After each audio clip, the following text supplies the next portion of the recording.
हिवाळ्यामध्ये सर्व ठिकाणी जे हिरवे वाटाणे असतात फ्रेशवाले, ते सर्व ठिकाणी अवेलेबल झालेले आहेत. तर आज आपण त्याच मटारपासून किंवा वाटाण्यापासून झणझणीत अशी रस्सा भाजी बघणार आहोत. नमस्कार, टेस्ट आणि बेस्टमध्ये तुम्हा सर्वांचं स्वागत आहे. तर आज आपण हिरव्या वाटाण्याची भाजी कशी करायची ते बघणार आहोत. तर सर्वात आधी एक पातेलं ठेवलंय, याच्यामध्ये टाकूया 1 ग्लास पाणी. त्याच्यानंतर ना 1 वाटी वाटाणा घेतलाय, म्हणजे पाव किलो त्याच्या शेंगा असतात त्या वाटाण्याच्या, त्यामधले हे वाटाणे काढून घेतलेले आहेत. याच्यामध्ये टाकूया अर्धा चमचे मीठ आणि 1-2 मिनटं फक्त मीडियम गॅस करून मी इथे शिजवून घेतलं. जास्त शिजवायचं नाही, थोडंसं 2 मिनटात लगेचच काढायचं आहे. तर हे साईडला ठेवूया. याला मसाला तयार करण्यासाठी मिक्सरचं जार घेतलं आहे. त्याच्यानंतर 9 ते 10 लसणाच्या पाकळ्या, अर्धी वाटी खोबरं अशा प्रकारे उभे काप करून घेतलेले आहेत. अर्धी वाटी कोथिंबीर घेतली. हे सर्व टाकूया आणि याला जाडसर असं वाटून घेऊया. एकदम बारीक करायचं नाही आहे आपल्याला. तर या ठिकाणी मी इथं जाडसर असं वाटून घेते. तर वाटून घेतल्यानंतर ना या ठिकाणी मी 3 चमचे शेंगदाण्याचा कुटाचा वापर करते. तुम्हाला हवा असेल तर हा मसाला बारीक करताना शेंगा भाजून टाकला तरी चालेल, पण मी इथं शेंगाचं कूट टाकणार होते, त्याच्यामुळे जास्तच बारीक पेस्ट होईल. त्यामुळे बारीक केल्यानंतर ना याला वापरून एकदा बंद चालू करून घेतलं आहे. तर या ठिकाणी आपण काही मसाले घेतलेले आहेत. तर लाल तिखट घेणार आहोत अर्धा चमचा. तर इथं थोडंसं क्वांटिटीमध्ये जास्त दाखवलं आहे, पण घेताना आपण आवश्यकतेनुसार घेणार आहोत. थोडीशी हळद, अर्धा चमचा मोहरी घेणार आहोत. चवीपुरतं मीठ घ्यायचं आहे, म्हणजे अर्धा चमचा मीठ. काळं तिखट घेतलेलं आहे 1 चमचा. जिरे घेणार आहोत अर्धा चमचा.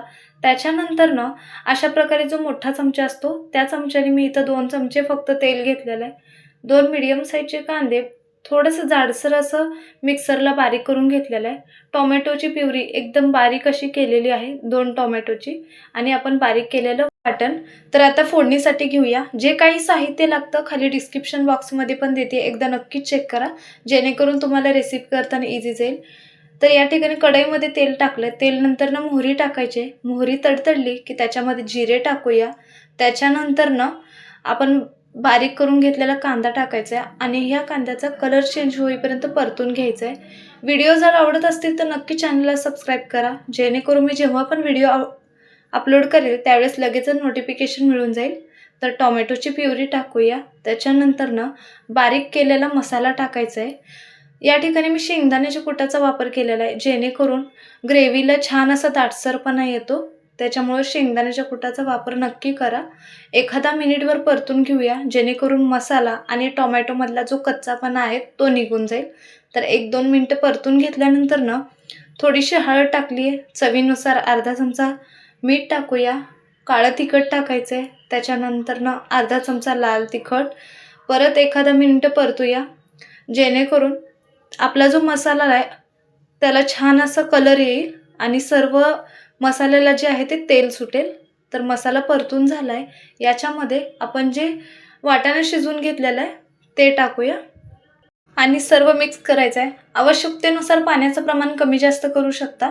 मी इथं 1.5 ग्लास गरम पाण्याचाच वापर करायचा आहे, जेणेकरून छान अशी ग्रेव्ही येईल. तर 1.5 ग्लास पाण्याचा वापर केला आहे. गॅस एकदम लो फ्लेमवरती ठेवून एक 5 ते 6 मिनटं तरी आपण हे भाजी शिजवून घेणार आहोत. इथं 5 ते 6 मिनटं झालेले आहेत. भाजी शिजली गेली. गॅस बंद केलेला आहे. तर बघू शकता याचा कलर, टेक्स्चर आणि दाटसरपणा शेंगदाण्याचा कुटाचा वापर केल्यामुळं छान असा दाटसरपणा आलेला आहे. तर अशा प्रकारे झणझणीत अशी फ्रेश ओल्या मटारपासून आपली भाजी तयार आहे, किंवा वाटाण्यापासून. व्हिडिओ कसा वाटला ते नक्की सांगा. व्हिडिओ जर आवडला तर नक्की चॅनल लाईक, शेअर आणि सबस्क्राईब करा. कमेंट्स बॉक्समध्ये पण नक्की कमेंट करून सांगा आजची ही रेसिपी तुम्हाला कशी वाटली ते. व्हिडिओ पाहिल्याबद्दल धन्यवाद.